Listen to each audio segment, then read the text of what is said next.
الحمد لله وحده والصلاة والسلام على من لا نبي بعده أما بعد فأعوذ بالله من الشيطان الرجيم بسم الله الرحمن الرحيم واذكر في الكتاب موسى إنه كان مخلصا وكان رسولا نبيا وناديناه من جانب الطور الأيمن وقربناه نجيا ووهبنا له من رحمتنا أخاه هارون نبيا واذكر في الكتاب إسماعيل إنه كان صادق الوعد وكان رسولا نبيا وكان يأمر أهله بالصلاة والزكاة وكان عند ربه مرضيا إلى آخر الآية. صدق الله العلي العظيم وصدق رسوله النبي الكريم ونحن على ذلك من الشاهدين والشاكرين. اللهم ألهمنا رشدنا وأعذنا من شرور أنفسنا.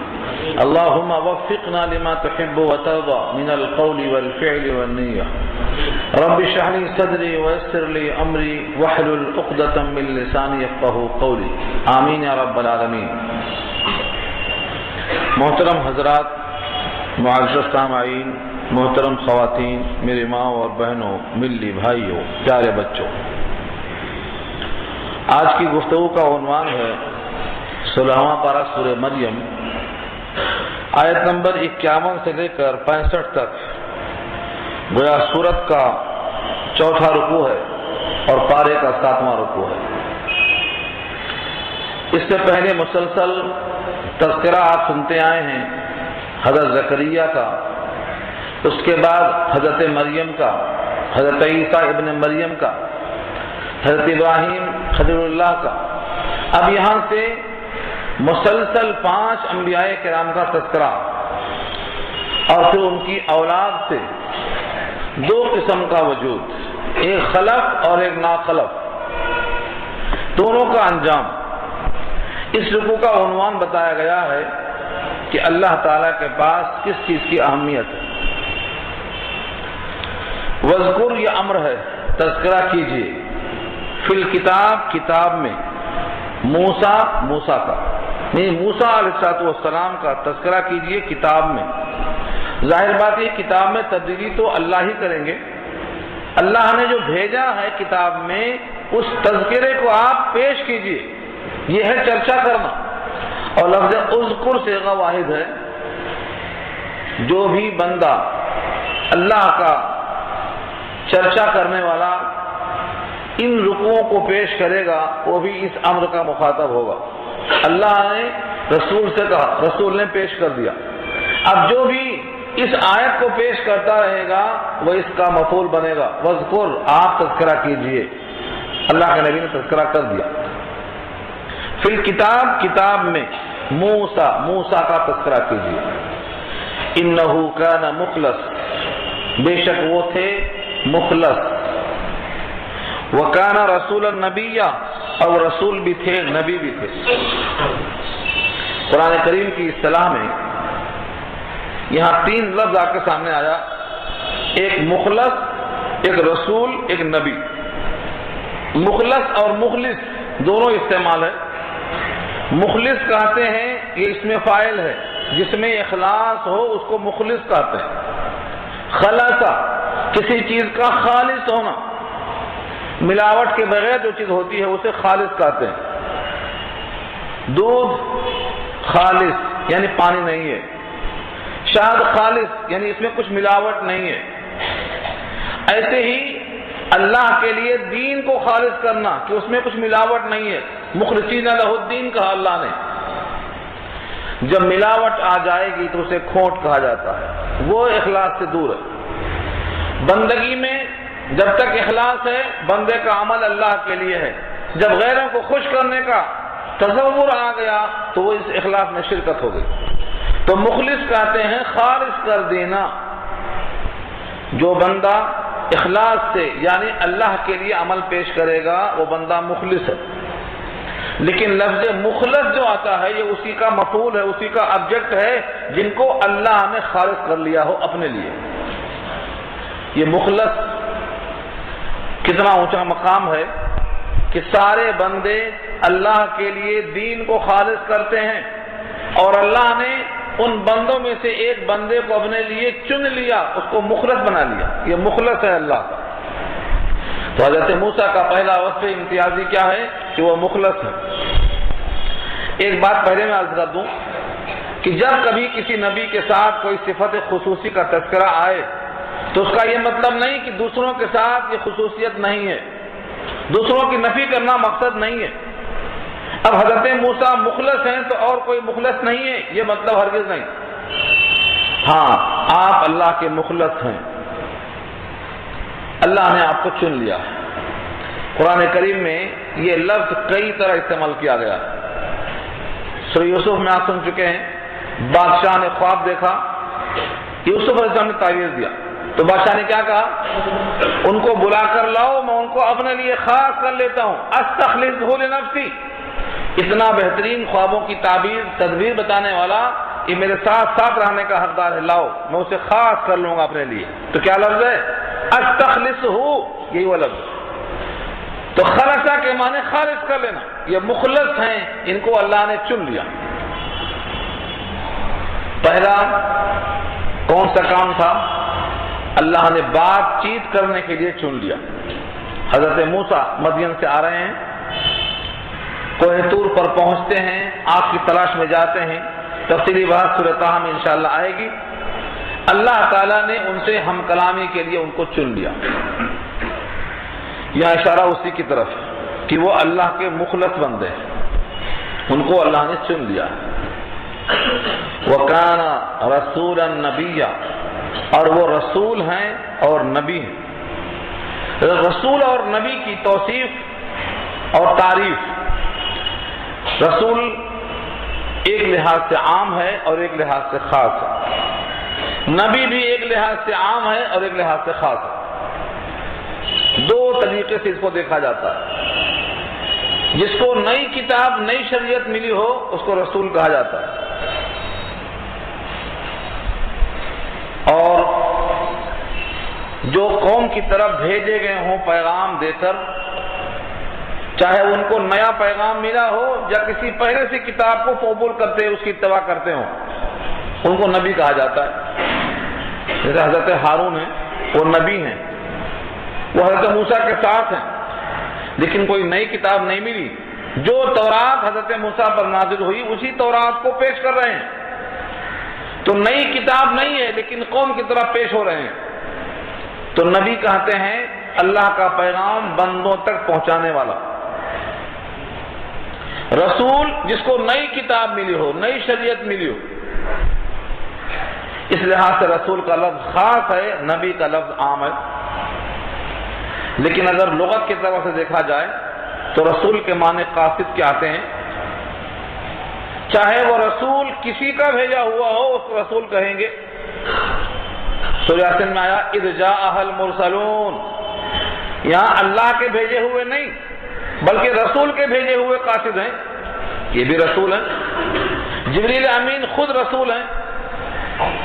حضرت معاذ بن جبل کو بھیجا حضور نے یمن کی طرف تو وہ رسول کے رسول ہیں۔ چنانچہ نبی صلی اللہ علیہ وسلم نے حضرت معاذ بن جبل کے سوال جواب سے اتنا خوش ہوئے، جو دعائیہ کلمات کہا اس میں یہی ہے الحمدللہ الذی وفق رسول اللہ، اس اللہ کا شکر ہے جس نے رسول کے رسول کو رسول کا ہمنوا بنایا۔ تو رسول کا رسول اس لحاظ سے دیکھا جائے تو رسول عام ہے، نبی خاص ہے۔ نبی اور رسول کے درمیان عموم خصوص من وجہین کی نسبت ہے۔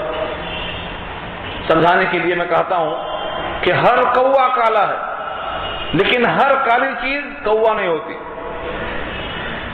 ہر رسول نبی ہوتا ہے لیکن ہر نبی رسول نہیں ہوتا۔ جیسے ہر مومن مسلمان ہوتا ہے لیکن ہر مسلمان مومن نہیں ہوتا، بعض مسلمان منافق ہوتا ہے۔ سورہ منافقون نازل اس واسطے ہوئی۔ تو ان کے درمیان جو نسبت ہے وہ کیا ہے؟ عموم خصوص من وجہین کی۔ حضرت موسیٰ کے لیے اللہ فرماتے ہیں کہ وہ رسول بھی ہیں، نبی بھی ہیں۔ رسول صاحب تورات ہیں، نئی کتاب ملی، اور نبی ہیں جو امت کی طرف بھیجے گئے، مبعوث ہوئے، رسول بھی ہیں، نبی بھی ہیں۔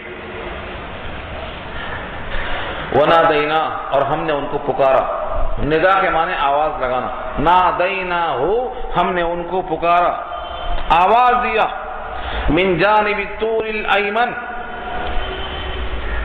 طور کی داہنی جانب سے۔ جانب اردو میں استعمال ہے، جب آتا ہے من کل جانب تو ہر چہار سمتوں سے، یہ سورہ صافات میں آیا، من کل جانب، تو جانب اردو میں بھی استعمال ہے، عربی میں بھی استعمال ہے، جانب مانے سمت۔ یہاں کون سی سمت تھی؟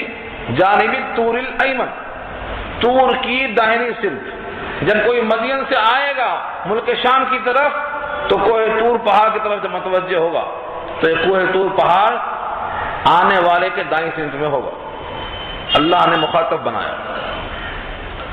وقربنا، اور ہم نے ان کو قریب کر لیا، اتنا قریب کہ وہ اس درخت کے نیچے آ گئے جس درخت پر تجلی تھی اللہ کی، اتنا قریب آئے۔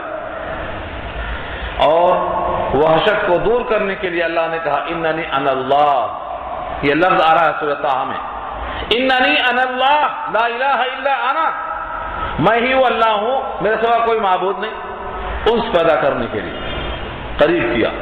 یہ ہے قربناہ، ہم نے ان کو قریب کیا۔ کس لیے قریب کیا؟ نجیہ، نجیہ بنا ہے نجوا سے، نجوا کے معنی آتے ہیں سرگوشی کرنا، کسی کے کان میں منہ رکھ کے آہستہ سے بات کرنا، راز و نیاز کرنا، یہ نجیہ ہے، یہ سرگوشی ہے، یہ انتہائی قربت کی رازداری کی دلیل ہے۔ آدمی سب سے سرگوشی نہیں کرتا، جن سے کچھ کہنا چاہتا ہو، سننا چاہتا ہو، ایسوں سے یہ گفتگو ہوتی ہے۔ اللہ نے حضرت موسیٰ کو اتنا قریب کیا کہ ان سے سرگوشی کیا، یعنی چپ کے باتیں کیا، راز کی باتیں بتایا اللہ نے۔ وہ پورا سوال جواب سورۃ طٰہٰ میں تفصیل سے آ رہا ہے، یہاں اس واقعے کو اشارہ کیا گیا۔ تو کیا ہوا؟ آپ مخلص ہیں، آپ رسول ہیں، آپ نبی ہیں، آپ کلیم اللہ ہیں، اللہ سے ہم کلامی کا شرف بخشا اللہ نے ان کو۔ وَوَهَبْنَا لَهُ، اور ہم نے ان کو ہبہ کیا۔ ہبہ کے معنی گفٹ، کسی معاوضے کے بدلے میں اگر لیا جائے تو ہبہ نہیں ہے، بلا معاوضہ کوئی چیز دی جائے راضی کرنے کے لیے تو اس کا نام ہبہ، ہبہ نام، ہبنا، ہم نے ہبہ کر دیا۔ وَوَهَبْنَا لَهُ، اور ہم نے ان کو ہبہ کر دیا، بِرَحْمَتِنَا، ہماری رحمت سے۔ رحمت کے معنی انتہائی شفقت، انتہائی محبت۔ آپ اپنے بیٹے کو گود میں کیوں لے کے پھرتے ہیں؟ آپ اپنے بیٹے کو اپنے ہاتھ میں لے کر اس کے ہر نخرے کو کیوں برداشت کرتے ہیں؟ یہ باپ کی بیٹے پر رحمت ہوتی ہے، وہ بیمار ہوا آپ کی نیند ختم ہو جاتی ہے، یہ رحمت ہے، شفقت ہے۔ اللہ فرماتے ہیں ہمیں ان سے کچھ لینا دینا نہیں ہے، محض اپنی رحمت سے ہم نے ان کو ہبہ کر دیا۔ کیا؟ اخا، ان کے بھائی، ہارون علیہ السلام کو، نبیًا، بطور نبی کے، حضرت ہارون نبی بنائے گئے، یہ اللہ کی رحمت ہے۔ حضرت موسیٰ علیہ السلام نے اللہ سے دعا کی، اس دعا کا تذکرہ سورۃ طٰہٰ میں اور سورۃ قصص پارہ 20 میں انشاءاللہ آ رہا ہے۔ کیا کہا؟ ہوا افصح منی لسانا، میرے بھائی ہارون زبان کے اعتبار سے مجھ سے فصیح ہیں، اگر وہ میرے ساتھ گئے تو فرعون کے پاس بات کرنے میں آسانی ہوگی، کیونکہ میں تنہا رہوں گا، ہو سکتا ہے بات کرنے میں لکنت پیدا ہو جائے اور مجھ کو وہاں پر خفت ہو، میری تائید کے لیے، میری زبان کو تیز کرنے کے لیے، میری بات کو پیش کرنے کے لیے ایک مددگار چاہیے، میرے بھائی ہارون کو لگا دیجئے۔ اللہ نے حضرت موسیٰ کی دعا قبول کیا اور ان کے بھائی ہارون کو بطور نبی کے منتخب کر دیا۔ ائمہ نے لکھا ہے یہ واحد نبی ہیں جن کو ایک نبی کی دعا پر نبی منتخب کیا گیا ہے، بقیہ تمام نبیوں کی نبوت اللہ نے اپنے مرضی سے ان کو عطا کی تھی، لیکن حضرت ہارون کی نبوت حضرت موسیٰ نے مانگی تھی۔ کتنی قربت ہے اور ان کی دعا کتنی مستجاب ہے۔ اللہ نے کہا اوتیت سؤلک یا موسیٰ، اے موسیٰ تجھے دے دیا گیا، تیرے سوالوں کو جو تم نے مانگا سب دے دیا گیا۔ ان کے سوالات کیا کیا ہیں، کیا کیا انہوں نے مانگا ہے، بہت سی مقامات پر تفصیل سے آ چکے ہیں۔ ان میں سے ایک دعا یہ بھی تھی کہ میرے بھائی ہارون کو منتخب کر دیا جائے۔ یہاں تذکرہ کیا، ابھی یہاں ذہن میں رکھو کہ حضرت موسیٰ کیسے ہیں۔ نتیجہ جب آئے گا، جب بتاؤں گا کہ ایسے مقدس انبیاء کا تذکرہ کیا اللہ نے، مقصد کیا ہے، مقصد نتیجہ آخر ہی میں آیا کرتا ہے۔ تو حضرت موسیٰ علیہ السلام اللہ کے مخلص ہیں، خالص کیے ہوئے ہیں، رسول ہیں، نبی ہیں، سرگوشی کرنے کے لیے قریب ہو چکے ہیں۔ ان کے اوپر اللہ کی یہ رحمت ہے کہ ان کے بھائی ہارون کو ان کے خاطر نبی کو بنا کر بھیج دیا گیا ہے۔ آگے تذکرہ ہے، وذکر، تذکرہ کیجئے، فی الکتاب اسماعیل، اس کتاب میں اسماعیل کا بھی ذکر کیجئے۔ ابراہیم کے بعد اسماعیل کا ذکر آنے کے بجائے درمیان میں حضرت موسیٰ کا ذکر آیا، اور اب اسماعیل کا ذکر آ رہا ہے۔ حالانکہ اسماعیل علیہ السلام بیٹے ہیں ابراہیم کے، وہی ذکر آنا چاہیے، لیکن عام طور سے ذہن انسانی یہ ہے اگر بیٹے کا ذکر باپ کے ساتھ آئے تو کہیں گے ضمناً اور تبعاً ذکر کر دیا تھا۔ تبعاً اور ضمناً ذکر کرنا نہیں، بلکہ مستقلاً حضرت اسماعیل کا ذکر کرنا مقصود ہے، اسی واسطے بیچ میں وقفہ دیا گیا تاکہ معلوم ہو یہ باپ کی وجہ سے قابل ذکر نہیں، بلکہ خود بالذات ان کے اوصاف اتنے عمدہ ہیں کہ ان کو بھی شمار کیا گیا اسی زمرے میں۔ ان کے اوصاف دیکھیے، وَاذْكُرْ فِي الْكِتَابِ اسماعیل، اور تذکرہ کیجئے کتاب میں اسماعیل کا، اِنَّهُ، بے شک وہ ہیں، کانا، بے شک وہ ہیں، صادق الوعد، وعدے کے سچے۔ وعدے کے سچے ہر نبی کی صفت ہے، یہ ہر نبی وعدے کے سچے ہوتے ہیں، لیکن یہاں جو صفت لائی گئی ہے کہ اسماعیل صادق الوعد ہیں، وعدے کے سچے ہیں، اشارہ ہے ایک خاص واقعے کی طرف جہاں اچھے اچھے لوگ اپنے وعدے سے مکر جاتے ہیں۔ وہ ہے جان دینے کا موقع۔ باپ نے کہا تھا، بیٹے میں تجھے ذبح کر رہا ہوں، میں نے خواب میں دیکھا ہے کہ تجھ کو ذبح کر رہا ہوں، انی ارا فی المنام انی اذبحک فانظر ماذا تری۔ سورہ صافات میں یہ بات تفصیل سے آ رہی ہے۔ انہوں نے کہا، ابا جان اگر خدا کا حکم ہے یہ تو آپ کر گزریے، مجھے انشاءاللہ پائیں گے صبر کرنے والوں میں سے۔ یہ کیا تھا؟ یہ وعدہ تھا، یہ وعدہ تھا زبان سے۔ ایک طرفہ جو بات ہوتی ہے اس کو وعدہ کہتے ہیں، دو طرفہ بات ہوتی ہے تو اس کو معاہدہ کہتے ہیں۔ یہ وعدہ ہے، اور حدیث میں آتا ہے وعدہ قرض ہے، العدۃ دین، وعدہ قرض ہے۔ اور اللہ نے خود فرمایا اپنے بارے میں، ان اللہ لا یخلف المیعاد، اللہ وعدے کی خلاف ورزی نہیں کرتا۔ اللہ قادر مطلق ہیں لیکن وعدے کی خلاف ورزی نہیں کرتے۔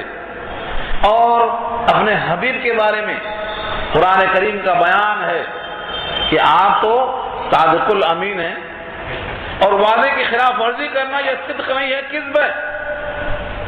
چنانچہ نبی صلی اللہ علیہ وسلم نے 3 دن تک ایک مقام پر کھڑے ہو کر انتظار کیا ہے ایک شخص کا، کیونکہ اس نے کہا میں ابھی گھر سے آ رہا ہوں، آپ ٹھہریے۔ 3 دن تک انتظار کرتے رہے۔ ترمذی کی روایت ہے کہ 3 دن تک آپ وہاں کھڑے رہے۔ یہی واقعہ یہاں بھی ہے، اسماعیل کے ساتھ بھی وعدے کے مطابق کھڑے رہے۔ تو کریم آدمی، شریف آدمی اپنے وعدے کو پورا کرتا ہے۔ الکریم اذا وعد وفا، کریم اور شریف آدمی اپنے وعدے کو پورا کرتا ہے۔ اور اللہ نے قرآن میں کہا اوفوا بالعہد، وعدہ پورا کرو۔ اور آگے فرمایا ان العہد کان مسئولا، جتنے عہد ہیں سوال کیا جائے گا۔ اسی لیے وعدہ قرض ہے، اس کا پورا کرنا فرض ہے، لیکن دیانتاً، اخلاقاً مقدمہ نہیں کر سکتے۔ کس نے وعدہ کیا تھا مقدمہ کر دیں اس پر، قاضی کے بعد جا کے 2 گواہوں کے ساتھ مقدمہ دائر نہیں کر سکتے۔ یعنی قضاءً یہ واجب نہیں ہے، اخلاقاً دیانتاً واجب ہے۔ تو یہ بہت بڑا وعدہ تھا کہ آپ اللہ کا حکم پورا کیجئے، اگر مجھ کو ذبح کرنے کا حکم ہے تو کیجئے، میں اپنے وعدے پر قائم رہوں گا انشاءاللہ، مجھے آپ صابر پائیں گے۔ اس وعدے کی تکمیل کیا، چھری پھیری گئی، تب تک انہوں نے بے چینی کا اظہار نہیں کیا۔ تو مرنے کے وقت تک اپنے وعدے پر قائم رہنا اور جان دینا مگر وعدے کو نبھانا، یہ اتنا بڑا مقام ہے۔ اللہ نے کہا صادق الوعد، یہ وعدے کے سچے ہیں۔ اور اسی واسطے سورہ صافات میں اللہ نے کہا قد صدقت الرؤیا، خواب کو سچا کر دکھایا آپ نے، جو خواب میں دیکھا تھا وہ پورا ہو گیا، بس آگے ذبح کرنا مقصود نہیں ہے، آپ کا جذبہ ایثار دیکھنا مقصود ہے۔ انہ کان صادق الوعد، یہ وعدے کے سچے۔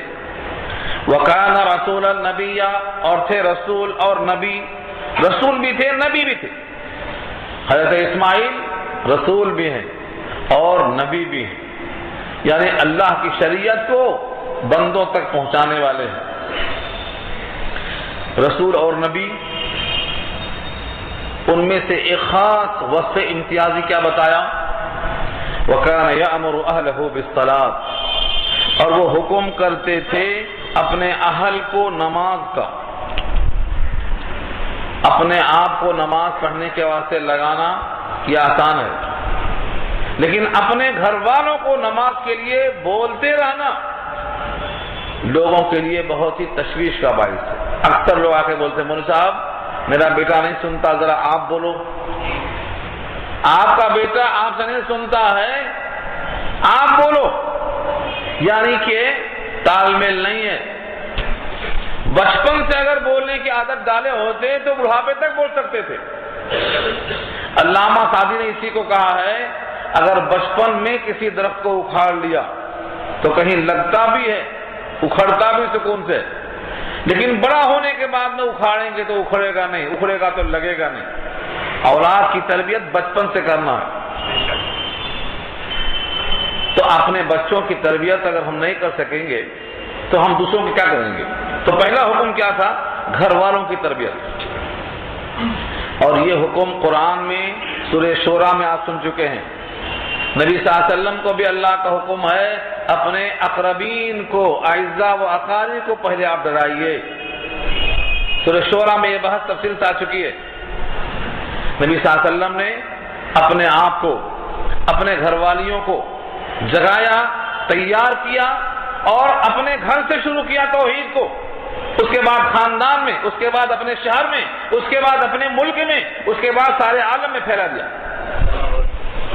ترتیب یہی ہے، پہلے ہم اپنے آپ کو مخاطب بنائیں قرآن کا۔ اگر ہم قرآن کے مخاطب بن گئے، ہماری اصلاح ہو گئی، تو ہمارے بیوی بچے ہمارے ساتھ ماحول میں آئیں گے، اس کے ساتھ ہمارا گھرانہ ماحول میں آئے گا، اس کے ساتھ پورے قوم کے لوگ ساتھ میں آئیں گے۔ ہم نے کوشش کی ہے تو غیروں پر، پہلے دوسرے کو اصلاح کیا، اپنے آپ کو فراموش کر دیا۔ تو پہلا وصف یہ ہے وَكَانَ يَأْمُرُ أَهْلَهُ بِالصَّلَاةِ، وہ حکم کرتے تھے اپنے اہل کو نماز کا۔ قرآن کریم سورہ تحریم میں اللہ نے نبی صلی اللہ علیہ وسلم فرمایا یا ایھا الذین آمنوا قوا انفسکم واہلیکم نارا، اے لوگوں پہلے اپنے آپ کو جہنم سے بچاؤ اور اپنے بال بچوں کو جہنم سے بچاؤ۔ تو اپنے آپ کو بچانا ضروری ہے۔ وَكَانَ يَأْمُرُ أَهْلَهُ بِالصَّلَاةِ، اور حکم کرتے تھے وہ اپنے اہل کو نماز کا۔ تو حکم کرنا ہے، بچوں کو اچھا لگے یا خراب لگے، لیکن حکم کرنے میں بند نہیں کرنا ہے، زندگی بھر بولتے رہنا ہے۔ آج نہیں کل اثر ہوگا۔ ایک مثال مشہور ہے کہ جب بارش کے قطرے گرتے ہیں، مسلسل ٹپکتے ہیں، تو اگر نیچے پتھر بھی ہے تو پتھر میں بھی اپنا اثر وہ قطرے بنا لیتے ہیں، پتھر میں بھی اثر قطرے بنا لیتے ہیں۔ اسی لیے مایوس ہونے کی ضرورت نہیں ہے، مسلسل کوشش کرتے رہنا۔ اور فرمایا والزکوٰۃ، اور زکوٰۃ کا بھی حکم دیتے۔ یہ اور بات ہے کہ زکوٰۃ واجب نہیں ہوئی، کیونکہ جب رکھیں گے سال بھر تک تو واجب ہوگی۔ یہاں تو معمول یہ تھا، خود نبی کریم صلی اللہ علیہ وسلم نے زندگی بھر میں کبھی اتنا مال جمع نہیں کیا کہ زکوٰۃ فرض ہوتی، آیا خیرات کر دیا، رکھتے ہی نہیں تھے۔ جب آپ کے اوپر مال اتنا ہے ہی نہیں کہ ہم زکوٰۃ دیں اور فرض ہو، لیکن حکم تو رہے گا. یہی حال حضرت عیسیٰ کا بھی لکھا ہوا ہے جو پیچھے سن چکے ہیں آپ. تو اگرچہ مال اتنا نہیں ہے کہ زکوٰۃ فرض ہو، لیکن زکوٰۃ بحیثیت حکم الہی کے سناتے رہنا ہے کہ جن پر بھی فرض ہوتی ہے ان کو ادا کرنا ہے. وَكَانَ عِندَ رَبِّهِ مَرْضِيًّا، یہ بہت پیارا وصف ہے. وَكَانَ عِندَ رَبِّهِ مَرْضِيًّا، اور تھے وہ اپنے پروردگار کے نزدیک پسندیدہ. مرضیہ راضی سے بنا ہے، راضیۃ مرضیہ. مرضیہ کے معنی پسندیدہ. ہر بندہ اللہ کو پسند کرتا ہے، لیکن اگر اللہ کسی بندے کو پسند کر لیں تو اس بندے کا کیا مقام ہوگا؟ تو یہ اسماعیل اللہ کے پسندیدہ بندے ہیں. مرضیہ کے معنی پسندیدہ. اللہ تعالیٰ نے ان کے اخلاق کو، ان کے اوصاف کو، ان کے صادق الوعد کو اور ان کے گھر والوں کے ترغیبی پیامات کو کہ نماز کا، زکوٰۃ کا حکم دے رہے ہیں، ان وجوہات ان کو اتنا پسند کر لیا. اللہ فرماتے ہیں کہ وہ میرے نزدیک پسندیدہ بندہ ہے. اس سے ہمیں یہ معلوم ہوا کہ اگر کسی کو اللہ کا محبوب بندہ بننا ہے تو کیا کرنا چاہیے؟ یہی کرنا چاہیے کہ زبان سچی ہو، جھوٹ سے پرہیز کرنا چاہیے. رسول اور نبی کا کام کیا تھا؟ اللہ کا پیغام بندوں کو پہنچانا. یہ کام کرنا چاہیے. اور ساتھ میں اپنے گھر والوں کو نماز کا، زکوٰۃ کا حکم دیا کرتے تھے. یہی کرنا چاہیے. ان وجوہات سے وہ اللہ کے محبوب بندے بن گئے. تیسرا نام دیکھیے، وَاذْكُرْ فِي الْكِتَابِ ادریس، اور تذکرہ کیجئے کتاب میں ادریس کا. ادریس علیہ السلام کا چرچا تفصیل سے نہیں آیا قرآن کریم میں، بہت ہی مختصر آیا ہے. سورہ انعام میں نام آیا ہے، یہاں بھی نام آیا ہے، تفصیل کے ساتھ وضاحتی بیان نہیں آیا. اس کی وجہ یہ بھی ہے کہ حضرت ادریس کا زمانہ حضرت نوح سے 1000 سال پہلے ہے. حضرت آدم کی اولاد میں سے ہے وہ. حضرت آدم کے زمانے کے بعد حضرت نوح کا زمانہ لوگ جانتے ہیں، لیکن حضرت نوح کے جد امجد ہیں یہ 1000 سال پہلے. تو اتنا قدیم ہونے کی وجہ سے ان کا تذکرہ کم کیا گیا. اور ایک خاص وجہ یہ بھی ہے، قرآن کریم میں زیادہ ذکر حضرت عیسیٰ اور موسیٰ علیہ السلام کا کیوں کیا گیا کہ یہ زمانے نبوت سے قریب تھے ان کے لوگ، لہذا ان سے التباس نہ ہونے پائے. اور جیسا کہ روایت میں ہے کہ امت ان کی نقل کرے گی ہو بہو، جیسے ایک جوتا دوسرے جوتے کے مشابہ ہوتا ہے، ایسا ہو بہو ان کی طرح چلے گی. یہاں تک کہ اگر گھوڑ پھوڑ کے سوراخ میں جا کے نکلے ہیں وہ تو یہ بھی جائے گی. اس لیے نبی صلی اللہ علیہ وسلم کے پاس ان کا تذکرہ تفصیل سے آیا. امت کے اندر 73 فرقے ہوں گے، ان میں 72 فرقے تھے. یہ 72 اور 73 فرقے یہ بھی انہی کی مشابہت کی وجہ سے. حضرت ادریس کا زمانہ حضرت نوح کے یہ جد امجد ہیں، 1000 سال پہلے دنیا میں آئے. حضرت ادریس کے بارے میں بعض روایتیں ملتی ہیں اگلے ٹکڑے کی وجہ سے. کیا ہے جملہ وہ؟ انہو کان صدیقا نبیّا، کہ بے شک وہ صدیق ہیں، نبی ہیں. صدیق تصدیق کرنے والا، جس نے زندگی میں کبھی جھوٹ نہ بولا ہو اس کو صدیق کہتے ہیں. ایک تشریح تو یہ ہے، اور ایک تشریح یہ ہے کہ اپنے دل میں جو عقیدہ ہے اس کے خلاف زبان نہ چلی ہو، یہ تصدیق ہے، صدیق کہتے ہیں اس کو. اور ایک یہ ہے کہ جو عمل سچ ہے کبھی بھی کسی کے سامنے مداہنت نہ کی ہو بلکہ جو کا توں پیش کیا ہو، یہ صدیق کا لقب. صدیق کہتے ہیں اس انسان میں جس میں 3 خوبیوں میں سے کوئی خوبی پائی جائے. کبھی جھوٹ نہ بولا ہو، جو دل میں ہو زبان سے وہی نکلا ہو، کسی کے سامنے مداہنت نہ کی ہو، سچ بولا ہو،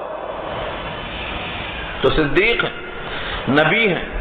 وَرَفَعْنَاهُ، اور ہم نے ان کو بلند کیا، مکاناً علیہ، بلند جگہ میں.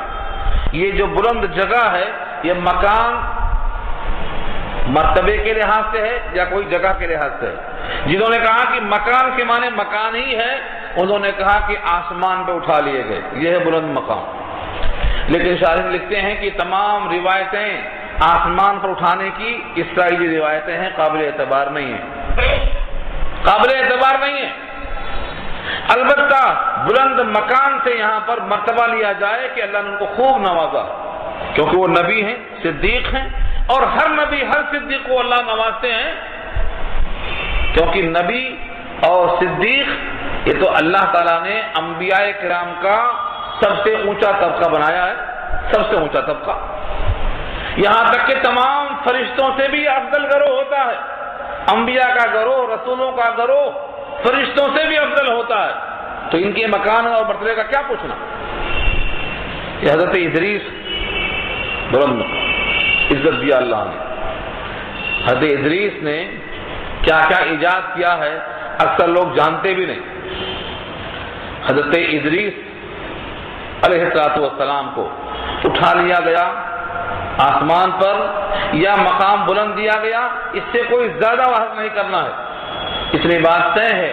لکھا ہے شارحین نے کہ علم نجوم کی ایجاد آپ کی ہے، حضرت ادریس کی۔ علم الحساب کی ایجاد حضرت ادریس علیہ السلام نے کیا، اس سے پہلے لوگ حساب نہیں جانتے تھے۔ علم حساب، ریاضی ان کی ایجاد، قلم سے لکھنا ان کی ایجاد، کپڑا سینا ان کی ایجاد، اسلحہ بنا کر بنو قابل سے مقابلہ اور جنگ کرنا یہ ان کی ایجاد ہے۔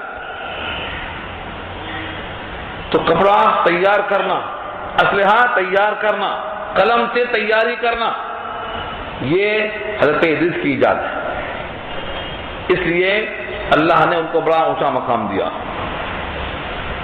ان کا بھی تذکرہ ہوا۔ ان تمام نبیوں کا تذکرہ کرنے کے بعد اب تذکرہ آ رہا ہے۔ اللہ فرماتے ہیں سنو، اولئک الذین انعم اللہ علیہم، یہ وہ لوگ ہیں کہ اللہ نے ان پہ انعام کیا ہے۔ میں نے پہلے بھی کہا تھا آپ سے کہ انعامات چار ہیں، چار۔ پہلا انعام نبیوں کو دیا اللہ نے، من النبیین والصدیقین والشہداء والصالحین، یہ چار نبوت کے انعام ہیں۔ تو پہلا انعام کس کو ملا؟ نبوت کو۔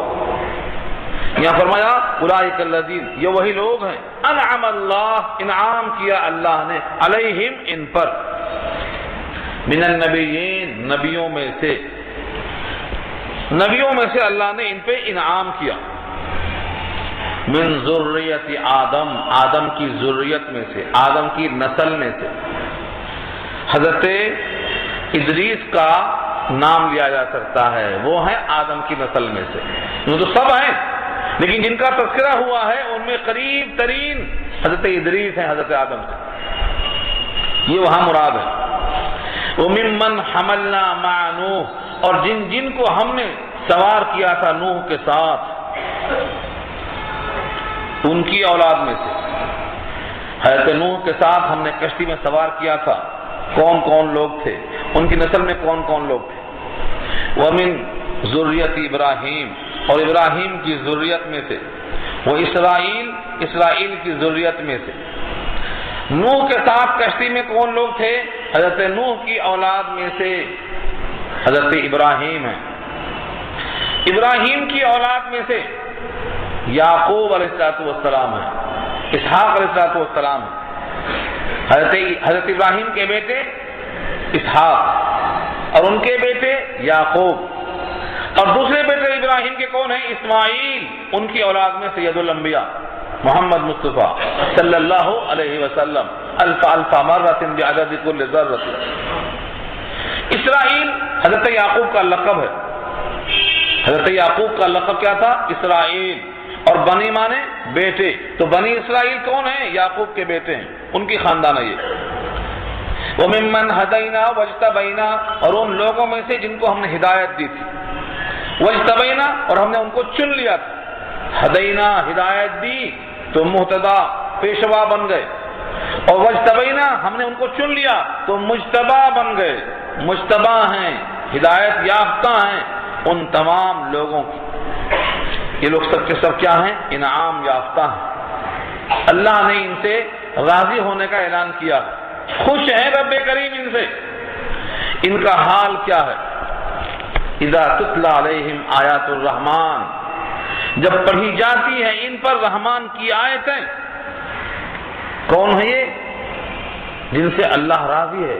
مرضیہ کہا، کسی کو رسول النبیہ کہا، کسی کو قربناہ نجیہ کہا. یہ پورے کے پورے مقربات میں سے. کس کے مقرب ہیں یہ؟ مقربین میں سے ہیں یہ لوگ. جب ان پر رحمان کی آیتیں پڑھی جاتی ہیں، اذا تتلا، جب تلاوت کی جاتی ہیں، علیہم، ان پر، آیات الرحمان، رحمان کی آیتیں، خروا، تو گر پڑتے ہیں، سجدن، سجدہ کرتے ہوئے، وہ بکیہ، اور روتے ہوئے. دیکھا آپ نے مقدس ہستیوں کا حال کیا ہے؟ رحمان کی آیتوں پر گر پڑتے ہیں، سجدے میں جاتے ہیں، روتے رہتے ہیں. اللہ نے یہ وصف کیوں بیان کیا؟ یہ روتے رہنے سے ہی اونچا مقام ملتا ہے. ہاں، ہمیں بچوں کے رونے سے یہی معلوم ہوتا ہے، ہمیں بچوں کے رونے سے یہی معلوم ہوتا ہے. بہت روتا ہے دنیا میں جو معصوم ہوتا ہے. بچے بھی بہت روتے ہیں، بے گناہ ہوتے ہیں، معصوم. انبیاء بھی معصوم ہیں، بہت روتے ہیں. اور آج کا گناہگار انسان کہتا ہے رب تو غفور الرحیم ہے. اسے شیطان نے بھڑکا دیا ہے، تم کچھ بھی نہ کرو، تم کو جنت رکھی ہے. مگر رحمان کے یہ بندے کون کون سے ہیں جن کے اوصاف سن رکھا آپ نے؟ یہ سب رحمان کی آیتوں پر سجدے میں گر کے روتے ہیں. سجدے میں گر جانا اور رونا یہ اللہ کو بہت پسند ہے. سب سے زیادہ بندہ اللہ سے قریب کب ہوتا ہے؟ سب سے زیادہ بندہ اللہ سے قریب کب ہوتا ہے؟ ہاں، وسجد واقترب کہا اللہ نے. وسجد واقترب، سجدہ کر اور قریب ہو جا. جب بندہ سجدہ کرتا ہے تو رحمان کے پاؤں میں سجدہ کرتا ہے.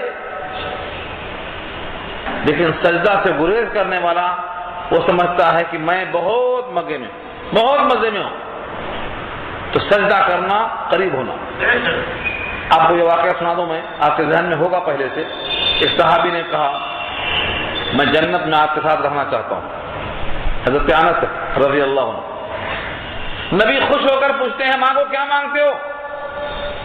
وضو کا پانی رکھا، بیٹھنے کی ٹپائی رکھا، مسواک رکھا. خوش ہو کر فرمایا کیا مانگتے ہو؟ کہا میں آپ کے ساتھ رہنا چاہتا ہوں، یہاں بھی خادم وہاں بھی خادم، مجھے کچھ نہیں چاہیے. تو آپ نے یہ نہیں کہا ٹھیک ہے جاؤ بخش دیا. کیا کہا؟ اعنی بکثرت السجود، سجدوں کی کثرت کر کے میرا تعاون کرو، کیونکہ میں سجدہ کثرت سے کرتا ہوں. جب تم بھی کثرت سے کرو گے تو میرے ساتھ رہ سکو گے. تو سجدہ کثرت سے کرنا یہ انبیاء کی شان ہے. اور اس میں رونا، حدیث میں آتا ہے وَاتْلُوا الْقُرْآنَ وَابْكُوا، قرآن کو پڑھو اور رو. رونا تو آتا ہی نہیں، رونے کی طرح شکل بنا لو. اور رونا نہیں آنے کی وجہ کیا ہے؟ کیونکہ پورا قرآن پڑھ لیا جاتا ہے، ہمیں پتہ نہیں چلتا ہے کہ انہوں نے کیا کہا، انہوں نے کیا جواب دیا. حالانکہ حدیث میں آتا ہے جب بندہ اللہ کے سامنے نماز میں کھڑا ہوتا ہے تو یہ سوال جواب ہوتا ہے. سورہ فاتحہ پورا سوال جواب ہے. سورہ فاتحہ کے درس میں ہم نے وضاحت کر دی ہے، آپ اس کو پڑھ لیجئے. سوال جواب ہوتا ہے، لیکن پورا کلام پاک ختم ہو جا رہا ہے آج کل، لیکن کسی کو خبر نہیں کہ سوال جواب کچھ ہوا. تو آنسو کہاں سے نکلیں گے؟ اس کی آسان ترکیب بتاتا ہوں میں آپ کو، بہت آسان. کم سے کم پورے قرآن کریم میں سے 2 رکوع 4 رکوع ایسا یاد کر لو جس کا ترجمہ آپ کو معلوم ہو، ترجمہ معلوم ہو، اور اس کا مفہوم سمجھ کر 2 رکعت پڑھ کے دیکھو. جب آپ کو معلوم ہوتا رونا آتا کہ نہیں آتا. خاص طور سے وہ آیتیں جس میں رحمت کا تذکرہ ہے، یا وہ آیتیں جس میں خدا کے عذاب کا تذکرہ ہے، یا وہ آیتیں جہاں انسان کی پیدائش کا تذکرہ ہے، اور یا وہ آیتیں جن میں تمہاری کیفیت بتائی گئی ہے کہ تم کتنے کمزور تھے، آج کیسے ہو، تمہارا ماضی ہے، تمہارا حال ہے، تمہارا مستقبل کیا ہے. تو ان نمازوں کے اندر رونا. حضرت عمر ایسا روتے تھے، لکھا ہے بخاری میں کہ جیسے کھانا پکتا ہوا ہے اور بھگونا ابلتا ہے، جوش مارتا ہے، آواز آتی ہے دیگچی کی، ایسے جناب عمر کے سینے سے آواز آتی تھی رونے کی. کیوں آتی تھی؟ ایک بار سورہ یوسف پڑھ رہے تھے، جب رونا ان کو محسوس ہوا، ایسا روئے کہ کھانسی نے ان کو پکڑ لیا، آگے نہیں پڑھ سکے، رکوع کرنا پڑا. صحابہ کرام کی نمازوں کا حال آپ کو اگر سنایا جائے تو آپ یقین نہیں کریں گے کہ ایسا بھی ہو سکتا. سجدے میں گر جانا، رحمان کی یاد میں روتے رہنا. جن کو معلوم ہے کہ ان قطروں کی حقیقت کیا ہے وہ رونے کی فکر کرتے ہیں. 3 قطرے ایسے ہیں جو گرنے سے پہلے مقبول ہیں. ابھی قطرے زمین پر نہیں گرے اور مقبول ہو گئے. ایک مجاہد کے جسم سے نکلنے والا خون کا قطرہ زمین پہ گرنے سے پہلے مقبول. ایام قربانی میں قربانی کے جانور سے نکلنے والا قطرہ گرنے سے پہلے مقبول. اور خوف خدا میں آنکھوں سے رونے والی آنکھوں سے نکلنے والا قطرہ گرنے سے پہلے مقبول. اور حدیث میں آتا ہے آنکھوں کا آنسو کا قطرہ جہنم کے آگ کو بجھانے پر قادر ہے. اس لیے رونا صحابہ کی سنت ہے، انبیاء کا وصف خاص ہے. جن کو رونا نہیں آتا وہ اس وصف سے محروم ہے. صرف ایک واقعہ سناؤں گا میں کہ صحابہ کرام کی نماز کیسی ہوتی تھی. صرف ایک واقعہ. ایک غزوے کا نام ہے ذات الرقاع.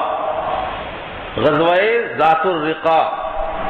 رقاع کہتے ہیں ایک درخت تھا وہاں، اس میدان کا نام اسی درخت سے پڑ گیا کہ وہ غزوہ ہوا تھا. اور بعض نے کہا رقاع کے معنی چیتھڑے کے آتے ہیں.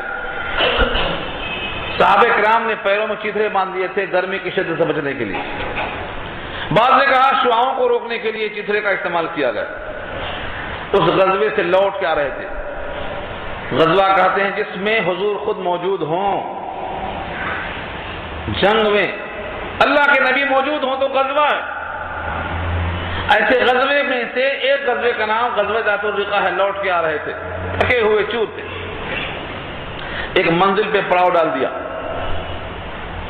اور کہا یہاں آرام کر لو.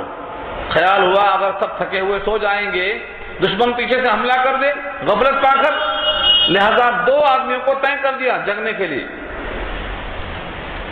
2 کی باری لگا دی گئی، باقی سب لوگ سو گئے. ان 2 نے کہا ہم دونوں اگر پورا رات جاگیں گے تو ہو سکتا ہے غلبہ آ جائے نیند کا. آدھی رات تم سو میں جاگتا ہوں اور آدھا میں جاگتا ہوں تم سو. تقسیم کر لیا. اب 1 سو گئے 1 بچے. انہوں نے کہا میں کیا کروں اکیلے؟ چلو اللہ سے باتیں کروں. اللہ سے باتیں کرنے کا طریقہ کیا ہے؟ نماز میں نیت باندھ لیا اور کھڑے ہو گئے، پڑھنا شروع کیا. سورتوں میں سے بعض سورتوں کی لذتیں وہ پہچانتے تھے. سورہ یوسف میں کیسی لذت ہے، مریم میں کیسی لذت ہے، طٰہٰ میں کیسی لذت ہے. ہم تو صرف کھانے کے آئٹم کی لذت جانتے ہیں. بریانی کی لذت کیسی ہے، مرق کی لذت کیسی ہے. کھانے کی لذت ہم سے پوچھو اور قرآن کی آیتوں کی لذت صحابہ سے پوچھو. وہ صحابی کہتے ہیں میں نے قرآن شروع کر دیا پڑھنا نماز میں. دشمن نے دیکھا سب سو رہے ہیں. ایک دکھائی دے رہا اندھیرے میں کھمبا ہے کہ آدمی ہے، تیر چلایا، تیر لگا. لیکن نماز کا مزہ ایسا تھا کہ تیر کا احساس نہیں ہوا، پڑھتا رہا. دوسرا تیر لگا، تیسرا تیر لگا. تیر پہ تیر کھائے جا رہے ہیں لیکن سورت ختم نہیں کر رہے ہیں. کیوں؟ مزہ آ رہا. اللہ تعالیٰ ایسا مزہ ہم کو بھی نصیب کر دے. جب خون بہت زیادہ ہوا، احساس ہوا کہ ایسا نہ ہو میں اس تیر کے گھاؤ میں مر جاؤں اور میرا جو مقصد تھا جگنے کا، نبی کا حکم پورا نہ کر سکوں، تو اس نماز کو توڑ دیا، ساتھی کو جگایا. ساتھی نے جب حال دیکھا تو کہا تو نے پہلے جگایا کیوں نہیں؟ انہوں نے کہا میں نماز میں ایسے سورہ شروع کر دیا تھا کہ توڑنے کا دل نہیں چاہ رہا تھا. اگر نبی کے اس حکم کی خلاف ورزی کا اندیشہ نہ ہوتا تو میں اب بھی نہیں توڑتا. آگے قصہ طویل ہے، مجھے صرف دکھانا یہ ہے کہ یہ صحابی کی نماز ہے اور نبی موجود ہیں اور یہ غزوے سے تھکے ہوئے آ رہے ہیں. اور ہمارے پاس لوگ شادی خانے سے آ کر بھی 2 رکعت نہیں پڑھ سکتے. ہاں، ولیمے کے لیے رات میں 2 بجے تک آئیں گے، 12 بجے تک آئیں گے. جگیں گے کھانا کھانے کے لیے مگر اب بھی 2 رکعت نہیں پڑھ سکیں گے. 17 آئٹم کھا کے 2 رکعت نہیں پڑھیں گے, یہ فاقہ کر کے 2 رکعت پڑھنے والے ہیں. تو صحابہ کرام کی یہ شان ہے, اسی واسطے ان کا مقام بہت اونچا ہے. ان کے بارے میں برا بھلا کہنے والے کامیاب نہیں ہو سکتے, ان کے بارے میں غلط تصور رکھنے والے کامیاب نہیں ہو سکتے, چاہے کتنی بڑی تنظیم ہو جائے اور کتنا بڑا تمہارا منبع ہو جائے, لیکن صحابہ کے بارے میں گستاخی کرنے والے لوگ کامیاب نہیں ہو سکتے, چاہے وہ کوئی بھی ہو. فخلف من بعدهم خلف, اب ان کے بعد کیسے لوگ آئے, یا انبیاء کرام کے بعد کیسے لوگ آئے. فخلف من بعدهم خلف, پھر پیچھے آئے ان کے بعد, خلیفہ ہوئے, من بعدهم ان کے بعد, خلف نا خلف لوگ. اردو میں استعمال ہے خلف لام پر جزم کے ساتھ. خلف کے معنی آتے ہیں نا خلف لوگ, بگڑی اولاد, اور اگر لام پہ زبر آ جائے خلف تو معنی اچھے لوگ, اچھی اولاد. فرق کتنا رہا, لام پر جزم اور لام پر زبر. فخلف من بعدهم خلف, نا خلف آئے, اچھے لوگ نہیں آئے. اور اگر خلافن پڑھ دیا تو اچھے لوگ. حافظ قرآن جب تراویح میں تیز بھاگتا ہے تو ایسے کیسے مقامات ہوں گے جہاں خلف کو خلف پڑھتا ہے. اسی لیے کہا ہے اللہ نے جلدی مت کرو, جلدی میں یہ نوبت آ سکتی ہے کہ تم خلف کو خلف کر دو, یعنی اچھوں کو برا کہہ دو اور بروں کو اچھا کہہ دو. کبھی ایسا ہوتا ہے. قرآن کریم میں احتیاط نہیں کی جا رہی ہے کیونکہ لوگ سمجھے بغیر پڑھ رہے ہیں. احتیاط کرنا چاہیے. 20 مقامات ایسے ہیں جہاں زبر زیر کی غلطی سے کفر لازم آ جاتا ہے, اس لیے بڑی احتیاط سے پڑھنا ہے. فرمایا ان کے بعد ناخلف لوگ پیدا ہوئے. حضرت آدم ان کی اولاد میں قابیل پیدا ہوا جو پہلا قاتل ہے. معلوم ہے پہلا قاتل زمین پر کون ہے؟ ہاں, قابیل اور حابیل کا ذکر سنا آپ نے سورہ مائدہ میں. تو پہلا قتل انبیاء کی اولاد میں قاتل. آگے کیا فرمایا؟ حضرت نوح کی اولاد میں ان کا بیٹا کافر. حضرت ابراہیم کی اولاد میں. یہ تذکرہ کرتے کرتے آخر میں فرمایا رب کریم نے کہ ان تمام بزرگوں کے بعد ان کی اولاد میں کچھ لوگ ناخلف پیدا ہوئے. ان کی ناخلف ہونے کی دلیل کیا تھی؟ پہلا کام بتایا اللہ نے, اضاعوا الصلاۃ, نمازوں کو ضائع کیا. نمازوں کو چھوڑ دیا نہیں فرمایا, نمازوں کو ضائع کیا. جمہور مفسرین لکھتے ہیں نمازوں کو ضائع کرنے کا مطلب صحیح ڈھنگ سے نہیں پڑھتے, وقت بے وقت پڑھ لیتے, کاروبار میں ایسا لگ جاتے کہ جماعتوں کا اہتمام نہیں کرتے, اتنی جلدی کر دے کہ تعدیل ارکان کی فکر نہیں رہتی. وقت سے بے وقت پڑھنا, قضا کر دینا, جماعت کے بغیر پڑھنا, دل لگائے بغیر پڑھنا, جلدی جلدی پڑھنا, بے سکونی میں پڑھنا, یہ سب اضاعہ صلاۃ ہے. یہ سب اضاعہ صلاۃ. اس سلسلے میں اگر میں روایتیں نقل کروں تو بہت روایتیں ہیں. ایک صحابی ہے, ایک صحابی کا نام ہے حضرت حذیفہ رضی اللہ تعالیٰ عنہ. یہ سر رازداں ہے. یہ ہاں, حذیفہ ابن الیمان کون ہے؟ نبی کے رازداں ہیں. منافقین کی لسٹ ان کو معلوم تھی. یہ صحابی ایک صاحب کو دیکھتے ہیں کہ وہ نماز جلدی جلدی پڑھ رہے ہیں. نماز ختم ہوئی تو بلا کے پوچھا تم ایسی نماز کب سے پڑھ رہے ہو؟ اس نے کہا 40 سال سے. کہا اللہ کے بندے, تم نے 40 سال کی نمازوں کو ضائع کیا, ایک بھی مقبول نہیں ہو سکتی ہے, اور اگر تم اسی حال میں مر گئے تو مرو گے فطرت اسلام کے خلاف میں. یہ ہے حضرت حذیفہ کا قول. اور خود میں نے آپ کو سنایا تھا قصہ نبی صلی اللہ علیہ وسلم کا. ایک صحابی ہے رافع بن خدیج, ایسا بیٹھی ہوئی محفل میں جلدی سے شریک ہونے کی خاطر نماز جلدی جلدی پڑھ کے آگے بیٹھ گئے. فرمایا نبی صلی اللہ علیہ وسلم نے قوم فصلی فإنک لم تصلی, اٹھو جا کے نماز پڑھو, تم نے نماز نہیں پڑھی, تم نے وہ نماز ہی نہیں پڑھی. وہ گئے, پڑھ کے آئے, پھر بیٹھے. پھر آپ نے کہا قم فصلی فإنک لم تصلی, پھر جا کے پڑھ کے آئے. تیسری بار جب آ کے بیٹھے اور آپ نے پھر یہی کہا قم فصلی, جا کے نماز پڑھو, تو انہوں نے نماز نہیں پڑھی. انہوں نے کہا اے اللہ کے نبی, میں عاجز ہوں, جتنا مجھے معلومات ہے میں پڑھ کے آ رہا ہوں, اب مجھے سکھا دیجیے. بخاری کتاب الصلاۃ میں روایت موجود ہے, آقا نے سکھایا تو جتنا آپ پڑھتے ہیں اس میں ایک لفظ کمی ذاتی نے سکھایا. آپ جتنے ارکان کرتے ہیں اس میں کمی ذاتی نے سکھایا. ایک چیز چھوٹ رہی تھی, وہ کیا تھا؟ اطمینان. بس حضور پاک نے اس کا اضافہ کر دیا, کہا حتی تطمئن راکعا, جب تک تم اطمینان سے رکوع نہ کر لو تب تک کھڑے مت ہو, جب تک سکون سے کھڑے نہ ہو جاؤ تب تک سجدے میں مت جاؤ, جب تک سجدے سے اطمینان سے بیٹھ نہ جاؤ اگلا سجدہ مت کرو. حتی تطمئن راکعا حتی تطمئن ساجدا, ایک لفظ کا اضافہ ہے, اطمینان. بس اس ایک اطمینان کے نہ ہونے سے 3 بار حضور نے نماز پڑھنے کا حکم دیا. تو صحابی کا یہ عمل اور یہ قول اور حضور کا یہ فرمان بتاتا ہے کہ نمازوں کو ضائع کرنا اسی کو بولتے ہیں. 40 سال کی نماز ضائع ہو گئی. ہم بھی ذرا جائزہ لیں ہماری نمازوں کا حال کیسا ہے. اللہ ہم کو اور آپ کو صحیح نماز پڑھنے کی توفیق نصیب فرمائے. واتبعوا الشہوات, شہوتوں کے پیچھے پڑ گئے. پہلا کام کیا تھا؟ نمازوں کو ضائع کیا. دوسرا کام کیا تھا؟ واتبعوا الشہوات, خواہشوں کی پیروی کی, نفسانی اور ناجائز خواہشوں کی پیروی کی. جائز خواہشیں پوری کرنا اللہ کا حکم ہے, نبی کی سنت ہے, اس کو منع نہیں کیا. ناجائز ایسا مکان بنانا کہ لگتا ہے ہمیشہ یہیں رہیں گے, یہ منع ہے. ایسا کپڑا پہننا کہ سب کی انگلیاں اٹھ جائیں, دیکھو کیا پہنا ہے, منع ہے.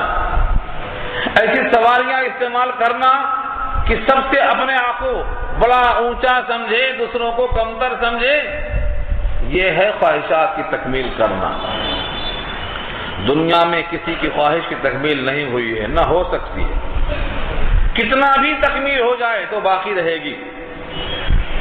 اور آرزو میں جب تک مٹی ڈالیں گے نہیں ہم منہا خلقناکم پڑھتے ہوئے تب تک ختم نہیں ہوتی. تو انہوں نے کیا کیا؟ کن کی اولاد ہے یہ؟ بڑے بڑے مقدس ہستیوں کی اولاد ہے یہ. انہوں نے کیا کیا؟ نمازوں کو ضائع کیا, ناجائز خواہشوں کی اتباع کیا. فسوف یلقون غیا, کہاں پہنچیں گے ان قریب؟ یہ غیا میں پہنچیں گے. غیا کیا ہے؟ لکھا ہے جہنم میں ایک غار ہے جس کا نام غیا ہے. سود خور جو سود کا عادی ہے یہ اسی غار میں جائے گا. زنا کا عادی اسی غار میں جائے گا. رشوت کا عادی اسی غار میں جائے گا. یعنی وہ لذتوں والے گناہ, اس گناہ کے اندر جو عادت پڑ جاتی ہے, چاہے وہ سود خور ہو, چاہے وہ شراب خور ہو, اور چاہے وہ زنا ہو کرنے والا ہو, اس کے واسطے یہ مقام رکھا ہے خواہشات کی اتباع کرنے والے اپنی خواہشیں جو ناجائز پوری کرتے ہیں یہ غیہ میں جائیں گے. جہنم کا ایک حصہ ہے. اس پر روایتیں بہت ہیں لیکن وقت ختم ہو رہا ہے. اللہ فرماتے ہیں کہ ہاں ان میں سے کچھ لوگوں نے توبہ کر لیا, اصلاح کر لی, اور آئندہ بھی ہمارا دستور ہے جو توبہ کر لیں گے وہ بچ جائیں گے. 3 شرطیں, الا من تاب وآمن وعمل صالحا, مگر جس نے توبہ کر لیا اور ایمان قبول کر لیا اور عمل صالح اختیار کر لیا. 3 چیزیں, تابہ توبہ کر لیا یعنی غلطی پر نادم, آئندہ سے نہ کرنے کا ارادہ, کسی کا حق ہے تو ادائیگی, مر چکا ہے تو اس کے حق میں استغفار, یہ کوشش کرنا دوبارہ وہ گناہ نہ ہونے پائے. توبہ کر لیا, آمنا یقین کر لیا اللہ کے وعدوں پر وعیدوں پر, اللہ کی ذات اور صفات پر, وعمل صالحا اور اچھے کام کر لیا. اچھے کام سے مراد جس کو اللہ نے حکم دیا اور نبی نے کر کے بتایا, صحابہ نے اس پر معمول بنایا, ان کاموں کو عمل صالح کہا. فاولئک یدخلون الجنہ, یہ لوگ ہیں جو داخل ہوں گے جنت میں, یہ لوگ ہیں جو داخل ہوں گے جنت میں. اور اللہ فرماتے ہیں ولا یظلمون شیئا, کچھ بھی ظلم نہیں کیے جائیں گے. کچھ بھی, شیئن کے معنی کچھ بھی, یعنی زندگی بھر میں اگر سبحان اللہ کہا تھا وہ ایک سبحان اللہ کا اجر بھی نہیں چھوٹے گا۔ ظلم کا مطلب کیا ہے؟ ہم نے کیا تھا مزدوری نہیں ملی، یہ ظلم ہے، یا گناہ نہیں کیا تھا گناہ درج ہو گیا، یہ ظلم ہے۔ اللہ فرماتے ہیں ظلم نہیں کیے جائیں گے۔ کتنا؟ شیئن، کچھ بھی۔ اب شیئن کی تشریح دوسری آیت میں کیا کیا اللہ نے؟ وَلَا يُظْلَمُونَ فَتِيلًا، وَلَا يُظْلَمُونَ فَتِيلًا۔ فتیل کہتے ہیں جب گٹھلی بچتی ہے کھجور کھانے کے بعد تو اس گٹھلی پر ایک چھلکا ہوتا ہے، اس کا نام فتیل ہے۔ اس چھلکے کے برابر بھی ظلم نہیں کیا جائے گا۔ اور دوسری آیت میں ہے قطمیر کا لفظ ہے، قطمیر، گٹھلی کے گڑھے میں جو دھاگا ہوتا ہے وہ ہے قطمیر، فرمایا اتنا بھی ظلم نہیں کیا جائے گا۔ یہ ہے شیعہ، اللہ بندوں پر ظلم نہیں کرتے۔ جنات عدن، ہمیشہ رہنے کے باغات۔ جنت کی بہت سی قسمیں ہیں، اس میں سے ایک کا نام ہے جنت عدن، ہمیشہ رہنے کے باغ۔ یہ سدا بہار ہوتے ہیں، کبھی ان پر خزاں نہیں آتی۔ اللہ کی وعد الرحمن، جن کا رحمان نے وعدہ کیا ہے عبادہ، اپنے بندوں سے، بالغیب، بغیر دیکھے ہوئے۔ رحمان کو دیکھا نہیں دیکھا، جنت کو دیکھا نہیں دیکھا، جہنم کو دیکھا نہیں دیکھا، یہ ہے بالغیب، غائبانہ وعدہ کیا ہے۔ بندوں نے رحمان کو نہیں دیکھا، اسی واسطے کہا ہے رحمان کی مصنوعات میں غور کرو، محبت میں اضافہ ہوگا۔ رحمان کی مصنوعات کیا ہیں؟ یہ سارا عالم، یہاں کے انسان، چرند و پرند، حیوانات و نباتات، یہ سب کس کی تخلیق ہے؟ یہ ان میں غور کرو، سمجھ میں آئے گا کہ رحمان نے کیسی کیسی مخلوق پیدا کی ہے، کیسی کیسی غذائیں مہیا کی ہیں۔ یہ رحمان کا وعدہ ہے بغیر دیکھے ہوئے۔ انہ کان وعدہ ماتیا، بے شک اس کا وعدہ ہے ماتیا، ہو کر رہے گا، پہنچ کر رہے گا۔ عطایاتی کے معنی آنا، اور ماتیا آنے کی جگہ، ہو کر رہے گا۔ جس کا رحمان نے وعدہ کیا ہے بندہ وہاں پہنچ کر رہے گا۔ یقین نہیں آئے تو اپنے اوپر غور کر لو۔ ہم دھیرے دھیرے جا رہے ہیں برزخ کی طرف۔ ہم بچے تھے کبھی، شباب میں تھے کبھی، روز بروز ہمارے اندر تغیر بتاتا ہے کہ ہم جا رہے ہیں کہاں؟ ماتیا، جنت یا جہنم کی طرف پہنچ کر رہیں گے۔ جو اللہ نے لکھ دیا ہے وہاں پہنچنا ہے۔ اس جنت کا حال ہے لا یسمعون فیہا، نہیں سنیں گے اس جنت میں لغوا، کوئی لغو بات، سر درد ہو جس سے، ذہنی کوفت ہو جس سے، سن کر تکلیف ہو جس سے۔ آج لوگ ایسی ایسی آواز سنتے ہیں کہ اس سے سر میں درد ہوتا ہے۔ جنت میں کوئی آواز لغو قسم کی نہیں ملے گی۔ کیا سنیں گے؟ الا سلاما، سلام کی آواز، حوریں سلام کریں گے، فرشتے سلام کریں گے، رب کریم سلام کریں گے اور کہیں گے السلام علیکم یا اہل الجنہ۔ ہر طرف سے سلام کی آواز آئے گی، سلامتی کی آواز آئے گی، جہاں جہاں آواز آئے گی سلامتی کی آواز آئے گی۔ ہوائیں چلیں گی، حدیث میں آتا ہے ہوائیں چلیں گی تو جنت کے دروازے کھڑکیوں سے ایسی سریلی آواز آئے گی کہ کبھی تمہارے کانوں نے سنا نہیں ہوگا۔ ہواؤں سے، کھڑکیوں سے آواز آئے گی، تو وہاں جو آواز آئے گی وہ سلامتی کی آواز آئے گی، لغو آواز نہیں آئے گی۔ وَلَهُمْ رِزْقُهُمْ فِيهَا بُكْرَةً وَعَشِيًّا، اور ان کے واسطے ان کا رزق ہوگا اس جنت میں۔ بکرا مانے صبح صبح، اور عشیہ مانے شام، صبح شام آتا رہے گا۔ ایک صحابی نقل کرتے ہیں ان دو جملوں سے کہ مومن کو دو ٹائم کھانا چاہیے، صبح اور شام، صبح شام کھانا چاہیے۔ اور بعض لوگوں نے کہا کہ نہیں، یہ تو محاورہ ہے، صبح شام، صبح شام یعنی جب دیکھو جب کھانا تیار ہے۔ ان کو دیکھا ہے تو ہمیشہ رات دن لگے رہتے ہیں۔ تو رات دن کا مطلب کیا ہے؟ ہمیشہ اسی کام میں لگے رہتے ہیں۔ ہاں، جب بھی دیکھا ہے تجھے پیتے ہوئے دیکھا ہے، جب بھی دیکھا ہے تجھے پیتے ہوئے دیکھا ہے۔ کیا جوانی میں تجھے شغل یہی زیبا ہے؟ تو دن رات لگے رہنا۔ تو صبح شام کا مطلب یہ ہے کہ جب چاہیں گے تیار، صبح شام کھانا حاضر ہے۔ اللہ فرماتے ہیں تلک الجنہ، یہ ہے جنت جس کا ابھی ذکر ہوا۔ یہ کیا ہے؟ تلک الجنہ، یہ ہے جنت، التی نورث، جس کی ہم میراث دیں گے، جس میں ہم وارث بنائیں گے۔ کس کو؟ من عبادنا، ہمارے بندوں میں سے، ایسی ہے جس کو آپ نے سنا بھی، یہ ہے وہ جنت جس کو ہم بطور میراث کے دیں گے، کس کو؟ ہمارے بندوں میں سے، من کان تقیہ، جو کہ ہیں متقی۔ یہاں قلعی کھل جائے گی ان کی جو کہتے ہیں جو چاہے کرو جنت تو گھٹ ہے، ان کی قلعی کھل جاتی۔ اس آیت میں اللہ فرماتے ہیں یہ وہ جنت ہے جو بطور میراث کے ہم دیں گے۔ میراث مانے محنت کے بغیر، خریدنا نہیں پڑتا میراث میں، جس کی نام پہ جائیداد ہے اس کے مرتے ہی ورثہ کو خود بخود منتقل ہو جاتی ہے۔ تو جنت بطور میراث کے ملے گی، لیکن کس کو ملے گی؟ من کان تقیہ، جو متقی ہوگا۔ پورے قرآن کریم میں تلاش کر لو، متقیوں کے اوصاف بتائے ہیں، متقیوں کے انعام بتائے ہیں، متقیوں کے واسطے فضائل بتائے ہیں۔ ایمان والوں میں مقامات اگر بلند ہوتے ہیں تو تقوی کی وجہ سے۔ حضور پاک کا ارشاد ہے، عربی کو عجمی پر نہیں، عجمی کو عربی پر نہیں، کالے کو گورے پر نہیں، گورے کو کالے پر نہیں، کوئی فضیلت نہیں ہے الا بالتقوی، مگر تقوی کی وجہ سے۔ تو یہاں فرمایا جنت کس کو ملے گی بطور میراث کے؟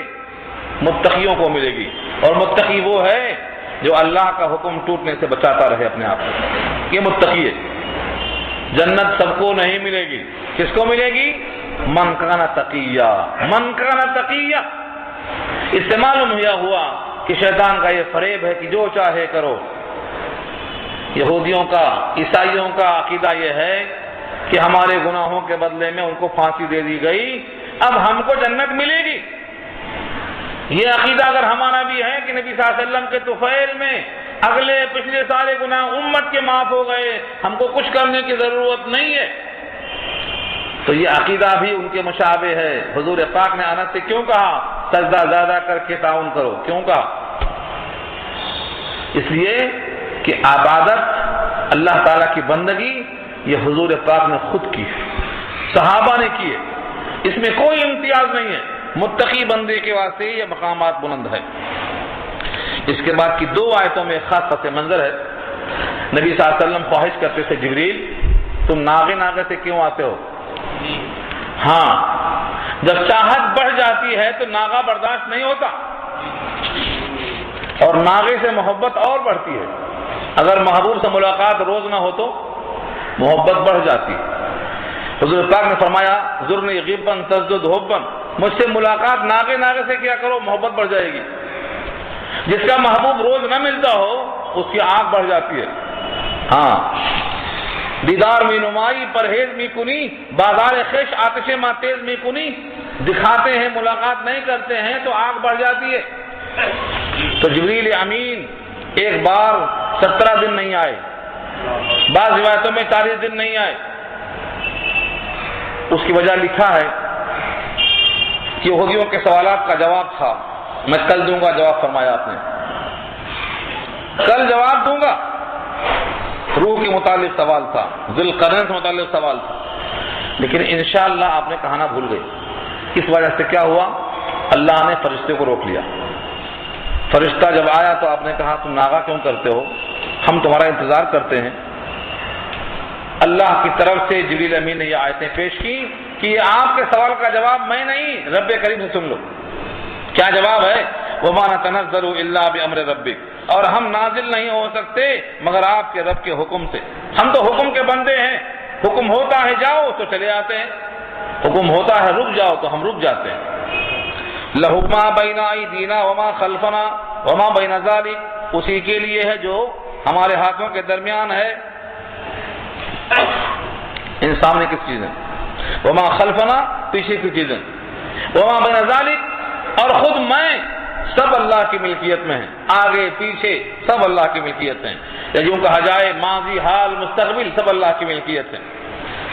اور رہا سوال یہ کہ اگر اللہ کی طرف سے میرا آنا ضروری تھا اور اللہ تعالیٰ بھول گئے ہوں گے، بھیجنا بھول گئے ہوں گے، تو اللہ فرماتے ہیں وما کان ربک نسیا، آپ کا رب نسیان سے پاک ہے، وہ بھولا نہیں کرتا۔ ان کا روک لینا کسی مصلحت سے ہے، رب کریم کے پاس بھول چوک نہیں ہے۔ لا یضل ربی ولا ینسا، میرے رب کی شان یہ ہے کہ نہ وہ بھٹکتا ہے نہ بھولتا ہے۔ بھٹکنا بھولنا انسانی اقدار ہے. تو ربک نسیہ وما کان ربک نسیہ، اور آپ کا رب نہیں ہے بھولنے والا. اسی واسطے اس کا روک لینا کسی مصلحت سے تھا، اور وہ یہ ہے کہ انشاءاللہ کہے بغیر کل کا وعدہ مت کرو. اس کا تفصیلی ذکر سورہ کہف میں آ چکا.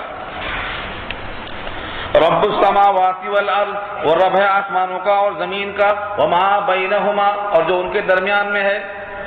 آسمان اور زمین، درمیان میں کون ہے؟ مخلوقات. سب کا رب وہی ہے، یعنی عدم سے وجود میں لا کر درجہ کمال تک پہنچانے والا وہی ہے. فاعبدہ، اسی کی بندگی کرو.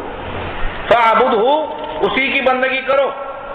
واصطبر علیہا، واصطبر لعبادتہ، اور جم جاؤ اسی کی عبادت پر. واصطبر کے معنی ڈٹے رہنا. یہ نہیں ہے کہ ایک بار مانگ لیا نہیں دیے چھوڑ دیا، پوچھ لیا تھا نہیں دیے چھوڑ دیا. ایک بار نہیں، دو بار نہیں، زندگی بھر مانگتے رہو اور نہ ملے تب بھی نہیں چھوڑنا.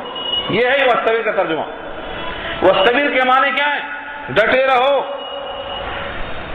ان کی عبادت پر قائم رہو. بڑھاپا آ جائے، موت آ جائے، تب تک حتی یأتیہ الیقین، یعنی موت آنے تک ہمارا کام ہے ڈٹے رہنا. آج لوگ کہتے ہیں مولوی صاحب بہت دعا کر لیا، بہت دعا کر لیا، ابھی تو مرے بھی نہیں، دعا ختم کیسے ہو گئی؟ جب بندہ اللہ سے بیزار ہو کر دعا کرتا ہے تو وہ قبول نہیں ہوتی. جب بندہ یہ کہتا ہے کہ میں نے بہت مانگا نہیں ملا، اب ملنا بند ہی ہو جاتا ہے. حدیث میں آتا ہے جیسا گمان کرو گے فیصلہ کروں گا. اس یقین سے مانگو کہ میں تو لے کے رہوں گا، میرا رب ہے وہ ضرور دے گا. آپ کو باپ سے امید ہے، ماں سے امید ہے، دوست سے امید ہے، کیسا مچل کے مانگتے ہو؟ اس سے زیادہ تمہیں اللہ سے امید ہونا چاہیے. مچل کے مانگو اور اس یقین سے مانگو کہ ہم تو یہیں رہیں گے، دیا تب بھی راضی، نہیں دیا تب بھی راضی. اور نہ دینے میں مصلحت ہے، اور حقیقت تو یہ ہے نہ دینے کا سوال ہی پیدا نہیں ہوتا. اللہ نے قرآن میں کہا ہے تم نے جب جب مانگا ہے تمہارے مانگنے سے زیادہ تم کو ہم نے دیا ہے. وَآتَاكُم مِّن كُلِّ مَا سَأَلْتُمُوهُ، وَآتَاكُم مِّن كُلِّ مَا سَأَلْتُمُوهُ، تم نے جو جو مانگا تم کو میں نے دیا ہے. اگر مناسب نہیں ہوا تو تمہارے کھانے میں لکھ دیا وہاں ملے گا، کیونکہ یہاں دے دیتے تو تم باغی بن جاتے، اس لیے تمہاری حیثیت سے بڑھ کر تم کو نہیں دیا. ہر بندے کی دعا مقبول ہے، کسی کا نقد یہیں مل جاتی ہے، کسی کو اس کا وہاں بدلہ ملتا ہے. اللہ فرماتے ہیں فاصطبر لعبادتہ، عبادت پر اس کے ڈٹے رہو، قائم رہو. هل تعلم له سمیہ، ایک سوال ہے، هل کیا، تعلم جانتے ہو تم، لہو سمیہ اس کا کوئی ہم نام، سمیہ اس کا ہم نام. آج تک کسی بت کا نام عبداللہ ہے؟ کسی کا نام اللہ سنا آپ نے؟ دنیا میں بت بہت ہے، آج بھی ہیں، بتوں کی پوجا ہوتی ہے، بڑے بڑے بتوں کے نام ہیں. اللہ فرماتے ہیں تکوینی طور پر کسی بت کا نام اللہ ہے نہیں ہے، یہ انتظام ہے اللہ کا. کسی کا حبل تھا، کسی کا صفا تھا، ہر قسم کے بتوں کے نام ہیں. الہ کہا گیا ان کو، الہ معبود. الہ تو ہیں لیکن اللہ نہیں ہیں، ایک ہی اللہ. اللہ فرماتے ہیں هل تعلم له سمیہ، کیا تم نے کہیں اس کا ہم نام دیکھا؟ ہم نام بھی کوئی نہیں. اور ہم صفت دیکھا کہ وہ سب کی سنتا ہے اور بھی کوئی سب کی سنتا ہو؟ سب کو دیکھتا ہے، سب کی سنتا ہے، سب کی حاجتیں پوری کرتا ہے، جسے نیند نہیں آتی، اونگ نہیں آتی، ہمیشہ متوجہ ہے. کوئی ایسا ہے؟ اس جیسا ہم صفت کوئی نہیں، اس جیسا ہم نام کوئی نہیں. اس لیے اگر تم چھوڑ کر جاتے ہو تو کہاں جاؤ گے؟ غیر اللہ کے پاس، غیر معبود کے پاس، غیر کے پاس جاؤ گے. اس لیے تم کو ڈٹے رہنا ہے، کیونکہ تم نے کبھی اس کا ہم نام اور اس کا ہم وصف کسی کو دیکھا نہیں ہے. دعا کر لیجیے.